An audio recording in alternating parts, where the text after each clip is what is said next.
সম্মানিত শ্রোতা মণ্ডলী, আপনারা দেখতে পাচ্ছেন আমার পাশে দাঁড়িয়ে আছে ঠাকুরগাঁ জেলার সুযোগ্য সন্তান ও বাংলাদেশ ফুটবল রেফারি নূর হোসেন ভাই। ভাই কেমন আছেন? আলহামদুলিল্লাহ ভালো আছি।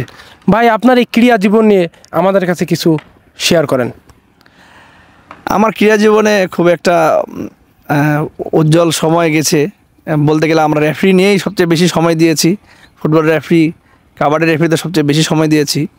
আমি বলবো যে এই ক্রীড়াঙ্গনে একটা আমাদের ছোট্ট কাজ আছে, সেটা হচ্ছে খেলাধুলার যে ট্রেনিং হয়, ট্রেনিংগুলো বিভিন্ন রকম ট্রেনিং আছে। কেউ প্লেয়ার হিসেবে ট্রেনিং নেয়, কেউ অফিসিয়াল রেফারি বা কোচ হিসেবে ট্রেনিং নেয়। তো আমার সবচেয়ে সময় গেছে ফুটবল রেফারিতে। আর পাশাপাশি বাংলাদেশ এই ফিজিক্যাল টিচার বলে যে ক্রীড়া শিক্ষক, এই ক্রীড়া শিক্ষক হওয়ার জন্য আমাদের মোহাম্মদপুর ফিজিক্যাল কলেজ থেকে আমি বিপিএড করেছি, ব্যাচেলর অফ ফিজিক্যাল এডুকেশন, এবং পাশাপাশি এরপরে অধ্যায় masters of physical education MPEd করেছি। আর ফুটবল রেফারির পাশাপাশি আমি kabaddi referee, handball referee, volleyball referee এবং ক্রিকেট বোর্ডের ক্রিকেট আম্পায়ারে প্রশিক্ষণ নিয়েছি। তো এইখানে রেফারিতে সময় দেওয়ার কারণে আমি খেলাধুলার আইনগুলা পুঙ্খানুভাবে জানার চেষ্টা করেছি। তো এর পাশাপাশি কিছুদিন হলো আমি কাবাডি কোচেস ট্রেনিংও করেছি। কাবাডি কোচেস ট্রেনিংয়েও দেখছি যে খেলাধুলার আইনটাই সবচেয়ে বেশি গুরুত্বপূর্ণ। তো সব রেফারিরাই একটা জিনিস চায় যে একটা খেলা সুষ্ঠুভাবে পরিচালনা করার জন্য। আর আমরা চাই যে একটা খেলা সুন্দর উপভোগ্য এবং সুন্দরভাবে পরিচালনা করে শেষ করা, দর্শকদের মন জয় করা, খেলোয়াড়দের মন জয় করার জন্যই। তো যাই হোক, আমি এই রাজীবের মাধ্যমে আপনাদের কাছে জানাতে চাই, আমাদের সবার আগে মনোযোগ দেওয়া দরকার আমাদের শরীরচর্চা, খেলাধুলা এবং শরীর ঠিক রাখা। সুন্দর দেহ সুন্দর মন, সুস্থ দেহ সুন্দর মন।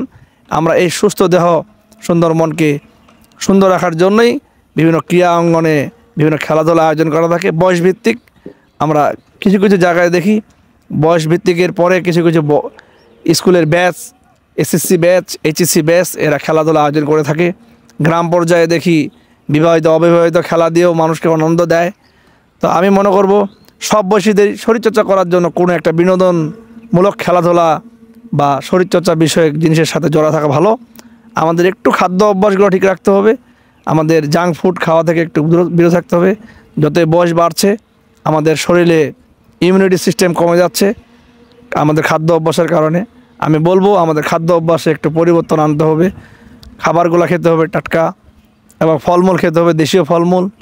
পাশাপাশি আমি পানের ব্যাপারে একটু ঢাকা শহরে আমরা যারা থাকি, আশপাশের যে জেলাগুলোতে আর্সেনিক বা বিভিন্ন রকম দূষণমুক্ত পানি থাকে, খুব সাবধানে হোটেলগুলোতে, খোলা হোটেলে কিন্তু ভালো মানের পানি রাখে না। আমাদের পানি খাওয়ার ব্যাপারে একটু সাবধান হতে হবে, পর্যাপ্ত পরিমাণ পানি খেতে হবে। আর চিনি জাতীয় খাবারটা আমাদেরকে একটু বুঝে শুনে খেতে হবে। চিনিকে হোয়াইট পয়জন বা সাদা পয়জন বলা হচ্ছে। চিনি জাতীয় খাবারগুলো আমরা একটু সাবধানে খাবো, কারণ চিনি সে প্রকৃত চিনি নেই। আমরা বিভিন্ন মাধ্যমে জানছি যে চিনিতে চিনি নেই, আখের রস নেই, বিভিন্ন কেমিক্যাল দিয়ে চিনি বানানো হচ্ছে। এগুলো থেকে আমরা একটু সাবধান থাকার চেষ্টা করব। আর ফিটনেস ধরে রাখার জন্য খাবার, আমাদের বিভিন্ন বাদাম আছে, হ্যাঁ, আমাদের দেশি যে বাদাম বলি বা চায়না বাদাম, তারপরে ছোলা, কিশমিশ, আখরোট, এই বাদামগুলো আমরা খাবো। পাশাপাশি আমাদের ঘরোয়া ফল যেগুলো থাকে সবসময় বাজারে পাওয়া যায়, পেয়ারা, কলা, এই দুইটা সবসময় পাওয়া যায়, আমরা এগুলো খাওয়ার চেষ্টা করব। আর সালাদের মধ্যে টমেটো, শসা, গাজর, এগুলো আমাদের শরীরের জন্য খুব উপকারী। তো আমি যাই বলতে চাচ্ছি যে আমাদের ফুটবল রেফারিতে একটা সবচেয়ে বড় বাধা হয়ে যায় আইন না জানার কারণে। যেই মাঠে আমরা খেলা পরিচালনা করি, যদি 10,000 থাকে, তো হয়তো গুটি কিছু মানুষ প্রকৃত আইন জানে এবং আইনের উপর শ্রদ্ধা রাখে। তো খেলোয়াড়রাও অনেকে আইন জানে না, তাই প্রায় একটু দ্বিধাদ্বন্দ্ব হয়ে যায়। অনেক কোচও খেলার আইন পুরো না জানার কারণে কোচরাও বিতর্ক করে, পরে আমাদের সাথে অনেক মতবিরোধ হয়। তো আমরা একটা কথাই বলবো, আমাদের সবাইকে আইন জানা খুব জরুরি। যে কোনো আইন, আমি জীবন চলার জন্য, আমাদের এরকম রাস্তাঘাটে চলার জন্য, কোন ফুটপাতে হাঁটবো, কোন দিক দিয়ে সাইড নেব, গাড়ি পার্কিং করব, এরকম যেটা সড়ক পথে চলার জন্য আমার আইন আছে, আমার ফুটবল রেফারি করার জন্য আইন আছে। তো ফুটবল রেফারির আইন, নির্দিষ্ট যে আইনগুলো আছে, এর মধ্যে আমাদের দেখে রেফারিকে সিদ্ধান্ত দিতে হয় এবং খুব দ্রুত সিদ্ধান্ত দিতে হয়। একটা উত্তেজনক খেলা পরিচালনা করার জন্য যে কোনো ডিসিশনেই একটা খেলোয়াড়ের এর যেন কোনো ক্ষতি না হয়ে যায়, আমরা সেটা খেয়াল রাখবো। আর ডিসিশনগুলো আমাদের সহকারী রেফারিদের মাধ্যমে রেফারিরা পায়। সহকারী রেফারি এবং প্রধান রেফারির সমন্বয়ে একটা অপরাধ পরিলক্ষিত হয় এবং সেই অনুযায়ী রেফারি সেই সিদ্ধান্ত দেয়। আর সেই সিদ্ধান্তর বিরুদ্ধে অনেক সময় অনেক টিম দাঁড়িয়ে যায় হয়তো নিজের সুবিধা নেওয়ার জন্য। আমি আশা করি কোচ, ম্যানেজার, খেলোয়াড়রা, পাশাপাশি দর্শকরা যদি সব খেলার আইন যথাসাধ্য জেনে যায়, তাহলে আমার মনে হয় যে আমাদের মধ্যে মতবিরোধ থাকবে না। আর মতবিরোধ না করার জন্য আমাদেরকে নিজেকেও জানতে হবে যে আমি কোন খেলা খেলি, আমি যে খেলাটা খেলি আমার এটা আইন জানা দরকার, প্লেয়ারদের জানা দরকার। রেফারি তো তার আইন প্রয়োগ করবে। আমরা আমাদের জমি জমা সম্পদ রক্ষা করার জন্য যেরকম আইনের জন্য কোর্টে যাই, কোর্টে একজন উকিল নিয়োগ করি, একজন জজ থাকে, তো সেরকম একটা খেলা পরিচালনা করার জন্য একটা নির্দিষ্ট রুলস আছে। এর মধ্যে উকিল একজন নিয়োগ দেওয়া হয়, তা আমরা একজন কোচকে নিয়োগ দিই আমাদের খেলোয়াড়দেরকে সেইভাবে পরিচালনা করার জন্য।